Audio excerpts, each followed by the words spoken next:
Housing society के office bearers को कुछ बातें ध्यान में रखनी पड़ती है, कुछ डेडलाइंस फॉलो करनी ही होती है। AGM annual general body meeting ये ऐसी एक बहुत ही महत्वपूर्ण बात है जो हर साल फॉलो करनी पड़ती है। तो ये एजीएम का कुछ शेड्यूल रहता है क्या, कुछ टाइम टेबल होता है और उसके लिए क्या प्रिपरेशन करनी पड़ती है और सोसाइटी सभासदों के साथ क्या प्री कम्युनिकेशन करना ज़रूरी होता है, इन सभी मुद्दों के बारे में इस एपिसोड में हम डिटेल में जानकारी लेने वाले हैं। नमस्कार, मैं निरंजन मेढेकर, ए टू जेड हाउसिंग सॉल्यूशंस इस पॉडकास्ट में आपका बहुत स्वागत। और आज हमारे साथ है सोसाइटी प्लस के founder Sanjay Suryavanshi. Hello sir, hello कैसे हो हेलो आप? यस सर, ये विषय बहुत ही महत्वपूर्ण है एजीएम के बारे में। यस तो पहला सवाल वही आता है कि ये एजीएम कब लेनी ज़रूरी होती है, उसका कुछ शेड्यूल रहता है? यस यस एजीएम का प्रोविज़न है बायलॉज में या कोऑपरेटिव एक्ट में भी प्रोविज़न है कि एजीएम आपका कोऑपरेटिव जो फाइनेंशियल ईयर है कोऑपरेटिव सोसाइटी का, स्पेसिफिकली हाउसिंग सोसाइटी भी और ऑल्सो टाइप्स ऑफ सोसाइटी के लिए कोऑपरेटिव ईयर गवर्नमेंट ने जो फाइनलाइज किया है वो अप्रैल टू मार्च है। सो आफ्टर 31 मार्च सोसाइटी को before within 45 days they have to complete their financial statement. That date is 15th May। Then उसके बाद 31 July is the last date of audit. So in between जो उनको 75 days मिलते हैं from 15th May to 31 July, within that date they have to complete their statutory audit of the society, and then before 31st August they have to submit the audit report, statutory audit report, to the registrar of cooperative society. There are different offices in Pune, like the district special auditor office and the admin office, both office they have to submit the audit report before 31st August. And the last is before 30th September every society will have to conduct their annual general meeting AGM within that maximum limit of 30th September. उसके Okay. पहले लेना ही ज़रूरी है। This is provision as per section 75(2). Okay, so 30th September is the ultimate deadline to conduct AGM. Yes yes yes yes so due to any reasons अगर ये नहीं हो पाई डेडलाइन फॉलो सोसाइटी की तरफ से, तो कुछ है, मतलब एक्सटेंशन नहीं, मिल देयर इज़ सकता है? No extension, provision of extension, it is a provision as per law. So कोई भी सोसाइटी को ये डेट एक्सटेंड करने की ना सोसाइटी के कमेटी को, ना जनरल बॉडी को, ना रजिस्ट्रार को परमिशन है। It is provision in the act. So they have to they are abide by this execution of this date within the framework. उसमें कोई भी चेंज नहीं है। They have to follow this deadlines compulsorily. Sir, आप जो मतलब महत्व बोल रहे हैं एजीएम का, तो ये प्रिपरेशन बहुत ज़रूरी है, ये दिख रहा है। तो क्या प्रिपरेशन सोसाइटी ऑफिस बेरर्स ने करना ज़रूरी है एजीएम के बारे में? हाँ, देखिए, एज आई सेड कि आपका ऑडिट रिपोर्ट 31 जुलाई तक आपके पास आता है। सो ऑडिट रिपोर्ट जो डेट को आता है उसी हिसाब से उसके बाद first you have to arrange the managing committee meeting of the society. In that meeting उन्होंने ये सब जो ऑडिट रिपोर्ट दिया है उसमें तो वो रिव्यू करके उसको बेसिक अप्रूव करना है।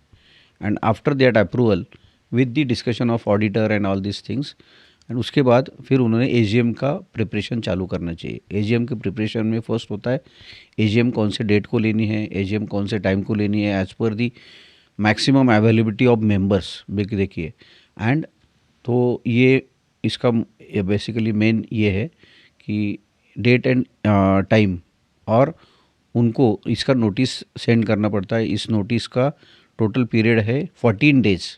अच्छा। 14 days clear notice.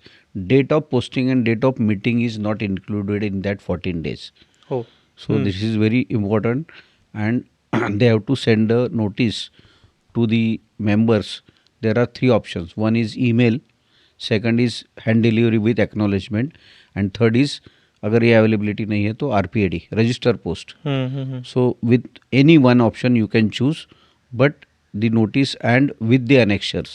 Certain annexures are there which need to be attached with all these things, and they have to send all these notice and agenda and the other enclosures need to send to all the members within this time framework.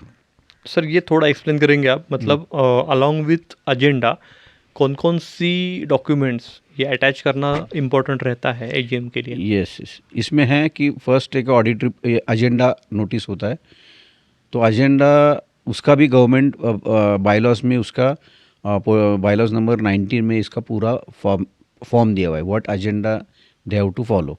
तो agenda की copy होती है। Agenda के साथ में first होता है statement of accounts. उसमें 3 स्टेटमेंट होते हैं, एक रिसीट पेमेंट अकाउंट, एक इनकम एक्सपेंडिचर अकाउंट, तीसरा balance sheet, fourth is outstanding list और एडवांस लिस्ट मेंबर्स की कंट्रीब्यूशन की। उसके बाद होता है नेक्स्ट ईयर का बजट, एंड उसके साथ में होता है if they want the share transfer list. Okay, So these are minimum document need to attached with the agenda of the agenda copy by the committee, and they have to send to the members. Sir ये AGM जो है तो ऐसा दिखता है कि बहुत से सभासद जो रहते हैं सोसाइटी मेंबर्स वो लाइटली लेते हैं कि एक रूटीन मीटिंग है, हर साल होती है, लेकिन ऐसा नहीं है, ये आपके बातों से पता चल रहा है। तो ये एजीएम का एजेंडा क्या रहता है मेन, अगर ये आपने अगर एक्सप्लेन किया तो बहुत से। देखिए इसका प्रिस्क्राइब एजेंडा जैसे मैंने बोला कि बायलॉज नंबर 90 में दिया हुआ है, बट इसमें क्या क्या आता है। तो फर्स्ट है to approve the minutes of the last general body meeting, this is first agenda. Second agenda point is to approve the statement of accounts of financial year, last financial year. अब उसमें ये 3 statement जो होते हैं, receipt payment, income expenditure, balance sheet, ये statement of accounts is a part of this team. Third agenda point is to taking note of audit report. So to approve the audit report as on last financial year. Fourth is the appointment of auditor for next financial year. Then fifth is approval for budget for next year. Then sixth point is approval for share transfer cases. Then seventh is approval for rectification report of the society. Rectification report is the जो auditor ने suggestion निकाले हैं उस suggestions को मैं general body में present करने के बाद वो सजेशंस में सोसाइटी क्या उसको एक्शन प्लान देने वाली है, वो action plan is a part of rectification report. तो that I need to approve in the general body. And then ये छोड़ के अगर मैनेजिंग कमेटी को लगता है कि कुछ पॉइंट्स हैं सोसाइटी के रेगुलर उनके मैनेजमेंट में जिसका policy decision society managing general body means policy decision need to be taken by the members of the society, तो वो पॉइंट यहाँ पे एडिशन हो सकते हैं ये other than this. And the last point will be any other matter with the prior permission of president of the meeting society. तो these are mandatory agenda points. और ये एजेंडा इनके साथ में जैसे मैंने बोला कि एजेंडा और उसके साथ में वो एनक्लोजर्स ये सब साथ में देने ज़रूरी है। अच्छा, अगर किसी वजह से एजीएम कंडक्ट ही नहीं की किसी सोसाइटी ने, ओके, तो उसके ऊपर कुछ कार्रवाई हो सकती है? यस यस यस, ये भी अभी ऐसा है कि जब 2014 में 97 अमेंडमेंट हुआ कोऑपरेटिव एक्ट में, तो उस एक्ट के इसमें प्रोविज़न ऐसा दिया है कि जो मैनेजिंग कमेटी है, मैनेजिंग कमिटीज़ उनको लीगल बाइंडिंग है। और ये लीगल बाइंडिंग में अगर वो जनरल बॉडी 30 सितंबर तक पूरी नहीं करते, कंडक्ट नहीं करते, जैसे मैंने पहले बोला कि ये कंपलसरी है, लीगल प्रोविज़न है, एंड लीगल प्रोविज़न है तो ये उनकी लीगल रिस्पॉन्सिबिलिटी है, they have to conduct the meeting. अगर वो नहीं होता है तो इसमें अगर मैनेज सोसाइटी के कोई मेंबर्स ने रजिस्ट्रार के वहाँ पे इसका कोई जिक्र किया, या दूसरा है इफ़ रजिस्ट्रार ऑब्जर्व्स कि ये सोसाइटी का ये एजीएम नहीं हुआ है within that prescribed time limit, तो registrar can take the action. और वो एक्शन जो है लीगल एक्शन जिसमें अर्थ होता है वो कमिटी को डिबार किया जा सकता है 2 साल के लिए, या अगर उसमें दूसरा ऑप्शन होता है कि मैनेजिंग का office bearers, chairman, secretary, treasurer also can be debar for 2 years। Oh, but वो एक्शन डिप्यूटी रजिस्ट्रार पे डिपेंड है कि कौन से टाइप का एक्शन लेना है, बट डिबार का एक्शन लिया जा सकता है। This is a provision of law जो कि 2014 के बाद ये कंपलसरी किया हुआ है। सर ये जो आपने अभी एक्शन बोला ये बहुत ही सीवियर लगता है। सीवियर है पक्का। लेकिन अगर हम सोचें तो बहुत मतलब हर साल बहुत सारी नई सोसाइटी भी फॉर्म होती है क्योंकि Yes. डेवलपमेंट इतना हो रहा है अभी पुणे, मुंबई और बाकी शहरों में भी। तो सोसाइटी प्लस सोसाइटी के लिए एक हेल्पिंग हैंड देती है ये एजीएम के बारे में सब जानकारी देने Yes. के लिए या गाइडेंस के लिए। जैसे अभी हमने बोला सी society plus is providing preparing the accounting पूरा, और उसके स्टेटमेंट ऑफ अकाउंट्स बना के, और उनके बेसिकली एडिशनल उनके साथ में ऑडिटर की टीम भी है।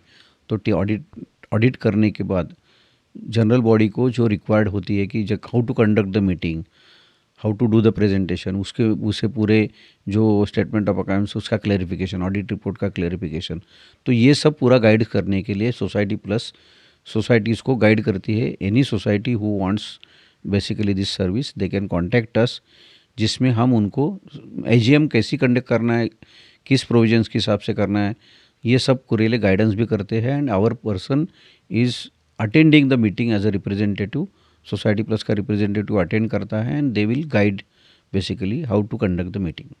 ये हम करते हैं and we are doing this for last 30 years sir. 30 years? Yeah, that is the identity of Society Plus, that our representative will definitely attend the meeting and give the clarification। देखिए इसमें ऐसा होता है कि एजीएम साल में एक बार होती है, ये सब मेंबर्स के लिए होती है, ज़्यादा से ज़्यादा लोग वहाँ पे प्रेजेंट होते हैं, और उन्होंने जो उनको इम्पोर्टेंट टाइम निकाला है उनको लास्ट ईयर का पूरा annual report managing committee present करती है, लास्ट ईयर के फाइनेंशियल स्टेटमेंट्स प्रेजेंट करती है। तो उनको रिक्वायर्ड क्लैरिफिकेशन उसी टाइम मिलना बहुत इंपॉर्टेंट होता है। अगर वो टाइम टू टाइम नहीं मिलता है तो उसके बारे में फिर बहुत सारे प्रॉब्लम्स क्रिएट हो जाते हैं, एटमॉस्फेयर डिस्टर्ब हो जाता है। Considering that importance, society plus has initiating this basically support to the societies, that कि society plus person will present in the meeting and guide that वो मीटिंग अच्छी तरह से पीसफुल और विथ ऑल क्लेरिफिकेशन वो कंडक्ट हो। अच्छा, जैसा अभी संजय सर ने बताया, सिंस 1995 सोसाइटी प्लस एजीएम के बारे में सब जो कुछ गाइडेंस है वो सोसाइटीज़ को दे रही है, एक हेल्पिंग हैंड दे रही है। तो अगर आपकी सोसाइटी नई है या पुरानी भी है लेकिन एजीएम के बारे में आपको कुछ दुविधा है, आपके मन में कुछ शंका है, तो आप उनसे कांटेक्ट कर सकते हैं। उनके कांटेक्ट डिटेल्स अभी स्क्रीन पर भी दिख रहे होंगे आपको, और हम इस एपिसोड के डिस्क्रिप्शन में भी दे रहे हैं। और बाकी आपको ये एपिसोड कैसा लगा हमें ज़रूर बताइए। आप अपने कमेंट्स द्वारा अगर आपके कुछ क्वेश्चंस है वो पूछ सकते हैं, हम कोशिश करेंगे कि अगले एपिसोड में उनका भी हम आंसर करेंगे। मिलते हैं अगले एपिसोड में ऐसे ही और एक इम्पॉर्टेंट टॉपिक के साथ। देखते रहिए और हाँ, सुनते भी रहिए A to Z housing solutions podcast.